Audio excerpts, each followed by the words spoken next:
Don't forget to check out our new series, Movie Flaws and Aws. So far, we got Train to Busan, The Boondock Saints, and Bone Tomahawk. Up next, Krampus, baby. Why has no one done that? Someone has to have done that. Have their clapper on like a horror movie set be a skull and teeth instead of the, this is mine. Okay, so as we dive into this video, I want to make one thing abundantly clear. You're going to hear me talk about plot points. Now, I don't mean the screenwriting definition of plot point. I mean like the plot getting a point. Any main plot that gets a point is just something to highlight it, to highlight that, yes, there is something that happens in this episode that will actually push the story forward later on. Now, one thing I found out, shockingly, there's a lot that are just non-existent in Season 10A, and then there's a lot that carry over into 10B. Gamma, for example, stuff that happens with Gamma, we don't know where that's going to go. I mean, she could just die immediately in the next episode, and then the plot, if you look at it, doesn't actually move with that character's involvement. Or Gamma could go on and actually change the plot because now she found out that Alpha was lying to her. So if you hear me talk about those plot points, that's just to highlight it and blame AMC for this, but we can't actually do an overall in-depth discussion of where do those plot points go until we get the reveals for the second half. So the way we're going to do it is for the first half, we're essentially just highlighting it, discussing it, and it'll be a two-parter, and we will conclude everything in the second part after the next 8 episodes airs on AMC. There will be an average score at the end of the video that we get to. That'll be an average score based on the previous 8 Flaws and Aws episodes for The Walking Dead Season 10. And then what we'll do is we'll do the same thing for 10B, and we'll cap off The Walking Dead Season 10 in its entirety with a final Flaws and Aws for The Walking Dead Season 10. And that is where we will pick out the main plot elements that actually move the story forward. So essentially the major ones. We're hitting the major beats. Easy enough said. I had weird mixed feelings with The Walking Dead Season 10. There's a lot I do like with the characters and the actors and the look and the visuals and certain aspects that I'm enjoying. It keeps me watching. I'm not abandoning it. However, I do feel this urge to want to be able to just binge watch it all. Not because I'm dying to see what comes next, but because I feel less and less satisfied, even though I admit I'm more positive than negative for most of the episodes. I think there was only one standout episode where I was really frustrated and angry at the conclusion of it. And looking at the Flaws and Aws for Season 10A, looking at the plot specifically and charting that for each episode for this video, it really opened my eyes as to why I was having those mixed feelings. For an example, there's a lot of episodes that have a score of 0 plot that actually moves the story forward. Side note, remember, main plot elements. Them finding a Whisperer mask is not a plot element. Even though it leads to other things, it doesn't move the plot forward. They do things, but it doesn't move it. They're already on edge about the Whisperers. If it helps, imagine Breaking Bad. Walter White finding out he has cancer literally pushes his entire story forward. On top of that, his brother-in-law, Hank, takes him out to witness a meth bust, which connects him back to Jesse Pinkman. So there's numerous ones in the pilot episode of Breaking Bad, for example, but think of that when I'm talking about major plot elements that move the story ahead. So let's dive into episode 1. Specifically, they have the training. Now, this is set up for a future fight. I just wanted to highlight this to show you guys this is not plot relevant, but it's showing us, oh yeah, the characters are training, and we see via a trailer that they will be utilizing this in a future episode. So that's cool stuff, but that isn't moving the plot forward. In episode 1, they also find a mask and a skin. It appears to be in different locations, leading us to believe that the skin they found was in fact Dante, and we can confirm that by matching up the locations.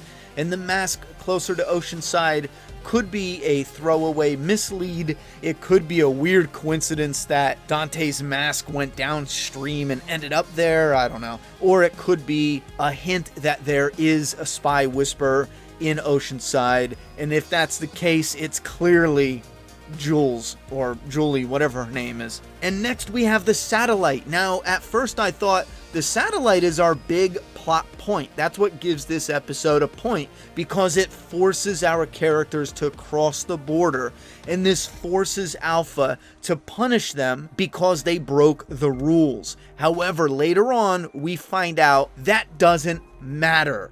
Alpha, months and months ago, put Dante in Alexandria to begin her assault. And they left for the winter, so they weren't here for a few months. And that explains why we didn't get Alpha putting any plans into effect until now, when they're back and the weather broke. Dante has assimilated himself within the community and he's starting to put stuff in motion. So again, Alpha was going to attack no matter what. So the satellite, strictly speaking, plot-wise, doesn't really matter when it comes to Alpha's next move into attacking.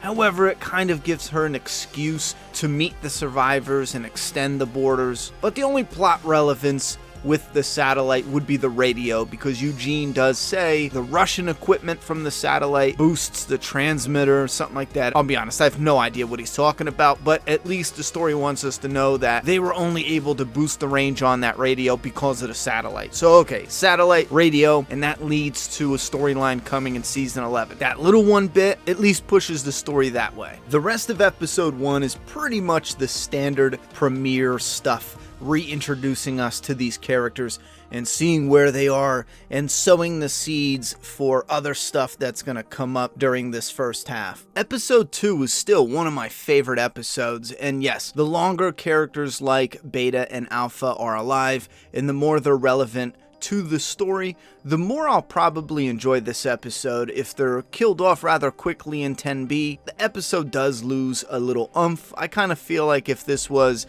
Negan with a flashback episode, fans would be more appreciative and they would probably enjoy it more, because I feel like there's a lot more Negan fans in The Walking Dead, especially when it comes to casual viewers. I think the majority of casual viewers couldn't care less about a Beta and Alpha flashback. But the story structure and the writing, I mean, it's sharp and it's tight. It's a kind of style I can appreciate. But again, the key word, it's a backstory. It's setting up the origin of the Whispers. It's answering some questions. It's familiarizing us with these characters. And I think the only thing it does, and it only is a partial, but I'm putting it on the board anyway because there's no reveal yet and it'll go in yellow on the board, but the only thing it kind of does, maybe, is set up Gamma and her sister. Again, this is setting up something that has the potential to affect the plot later on, but we don't know yet. We need to see 10B. Episode 3 is where Alpha moves the border, and again, her moving the border doesn't do anything with the plot since this is all stuff that is happening anyway. This is also the episode where Carol is taking pills and she's seeing stuff and hallucinating. This is a cool thing that's a throwaway idea since nothing happens. She sees 3 whispers, and if it's real, then that's dumb because Daryl tracks the most ridiculous shit, and for him not to be able to find their tracks, it is unbelievable, painfully unbelievable. And then the second thing is, if it was a hallucination and it wasn't real, well then this justifies people like Michonne not believing her. So either way you cut it, it's got problems to it. And again, I love this idea, but it's just weak when you really try to break it down. Now the trap in the episode is another thing that I think the trap is really dumb just by how convenient it is, and there's no way to set off that trap without a trigger. I ranted enough in that episode, so go watch that older video if you want how that trap would never work. But the cool thing is they reveal that that's all real. Carol did get trapped, she did shoot walkers, and she ended up shooting a whisper. And I thought that would have been a cool reveal to lead into other stuff happening in coming episodes, but that literally got thrown away. It goes nowhere. That whisper never made it back to camp. Nothing happened with it. No one questioned whether or not Carol is losing her mind or if they should go with her or, take her opinion or advice. None of that did anything except for in that episode. So we have our first pretty much fully filler episode. You can remove this completely and the story flow, the story progression doesn't even slow down. As much as people appear to really love this episode, and again, being without the main plot, doesn't make everything bad. But for this video, we are specifically talking about the main points in the story that move it along. This episode just doesn't have any. Episode 4 seems to actually have a likely very solid main plot incorporated within the episode. Again, however, this one is going to go in yellow on the board because until we can do that DNA test, this one is a maybe baby mama. You feel me?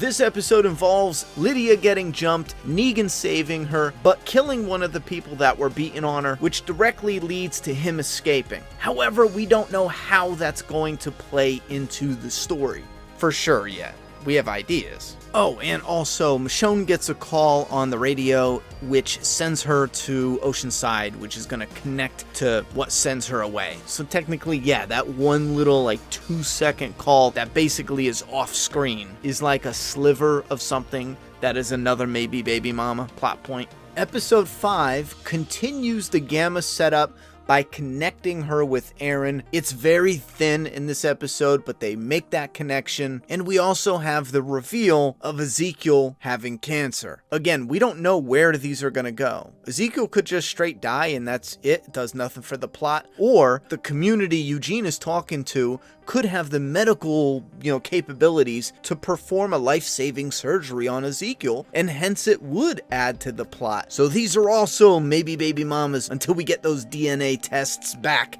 in 10B. And let's not forget the Negan scenes. Now, these scenes are definitely interesting, and for the most part, fans seem to be positive towards them, especially Negan fans. And I have a handful of scenes I really dig in this episode that are more character moments than they are plot related, like with Alpha, for example. But when it comes to the Negan stuff, it's really where it ends that it applies to the plot, because this experience is what pushes him to make the decision, screw it, ain't nothing else out here to do except for cross the border and see what's up with those skin freaks. And overall, it's still got to be yellow, because although I'm sure a lot of us can assume Negan's going to play an important part in the plot, being on the other side of that border, but we just don't know yet. It's not confirmed yet. We haven't seen it, so it's still set up. Episode 6 is with Negan and the Whispers. The sickness is revealed. That's not a plot point. It doesn't do anything. It stalls characters for a little bit in the story, but it doesn't push anything forward. The radio contact gets a point. We know that's gonna push the story forward in some direction in season 11, but at least it's doing something. We get the Whisperer prisoner, and then Sadiq sleepwalking. I still want to rant about this because it doesn't do anything for the story, and he just dies coming up anyway, so what the actual hell is going on here? To recap, they're fleshing out the plot point with Negan and the Whisperers, and then we have the for sure we know the radio contact is going to do something, and the Whisperer prisoner, although a tiny aspect, that is doing something, but we don't know if that's going to be effective.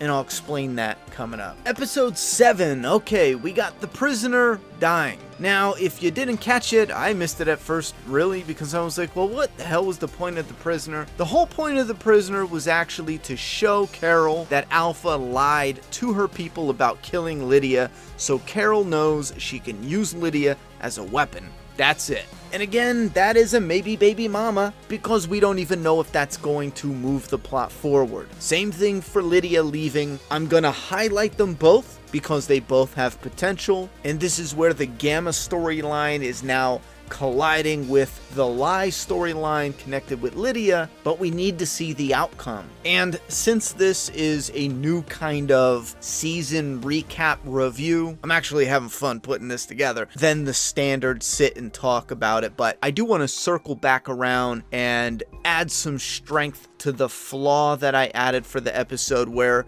Lydia left and how weak and forced that came out. I saw some people and their comments about, no, it was Carol was tricking her and all this other, and she wanted her to go hunting, and I just wanted to remind people, if you still feel that way, fine. I'm not going to twist your arm, but I want to remind people that Lydia agrees to help, and that's after Carol lied about going hunting. We're not going hunting, are we? Still want to help? Yeah. Good. You said you wanted my help. Yeah. Did. Yeah. You used me. Yeah. You're just like her.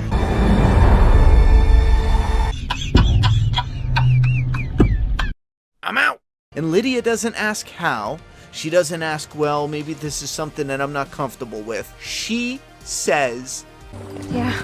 that is why, still, to this day, I think it deserved that flaw. Lydia says, yes, I will help, doesn't ask how, and then gets mad about it in one of the most ridiculous ways. And you might be wondering why all the Sadiq and the water and Dante stuff isn't up on the board, and that's because whether you liked it or not, or loved it and went crazy for it, and I'll admit there's moments in there that I truly did enjoy, plot-wise, yeah, it's filler. Oh, we had a spy who did nothing. He painted some graffiti and made some people sick, suffocated an old lady. Even if you want to count Sadiq, okay, sure, he killed Sadiq. That didn't even grow into one of the important roles. His death, in all reality, doesn't do anything. I'm sure it's not gonna, cause any plot-related issues. Let's be real. They'll just replace him with a new doctor. Come on. So yeah, none of that. As much time as that took up, nothing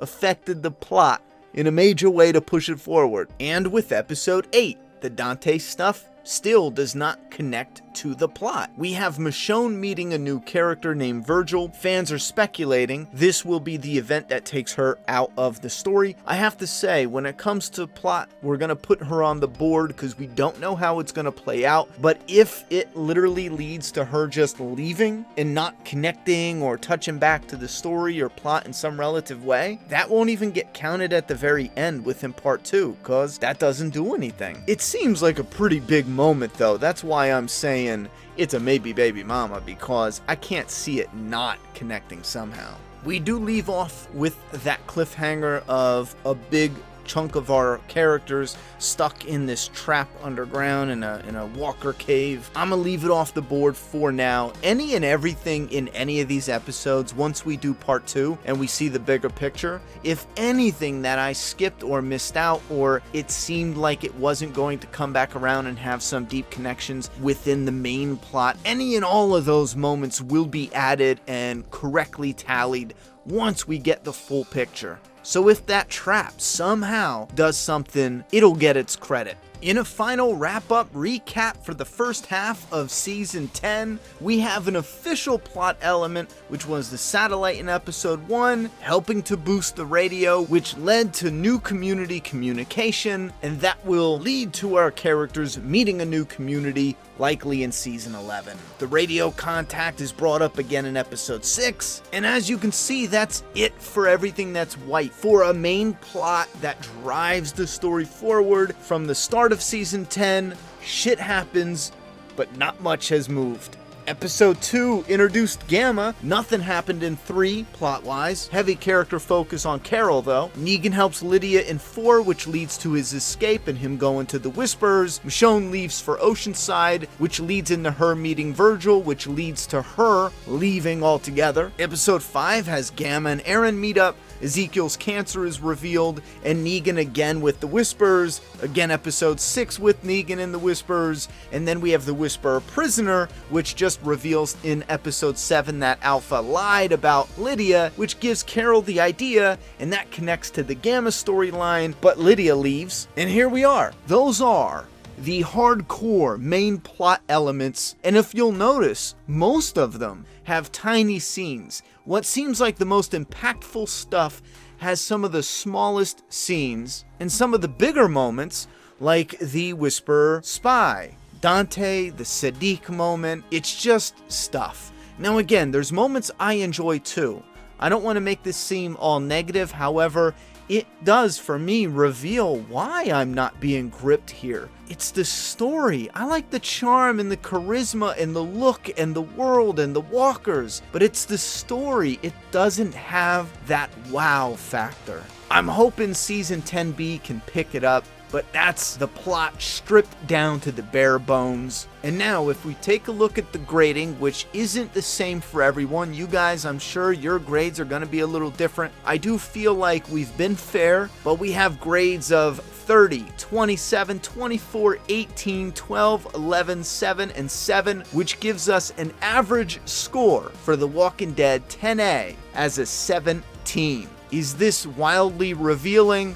Not at all. We have to start somewhere. So this is important because this is where it starts as far as this grading system. But this isn't gonna be useful until we get the second half, and then we draw our average and we go back to season 1, season 2, 3, and 4. Using this system, we'll be able to rank each individual episode, at the same time draw averages to compare the seasons. So far, season 10 is sitting at a 17.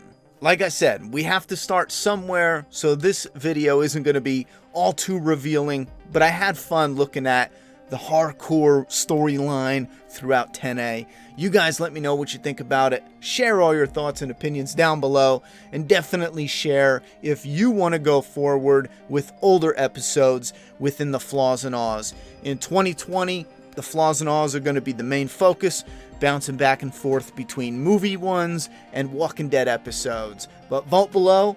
I'm going to go ahead and do episode 101 starting in the new year, and we'll see how much interest it has. If there's a lot, we'll do 102, and we'll keep it up until people get sick of them, or we do the entire friggin' series. It's up to you guys. So hit that like button, thoughts below, and I'll see you in the next Movie Flaws and Aws, Krampus.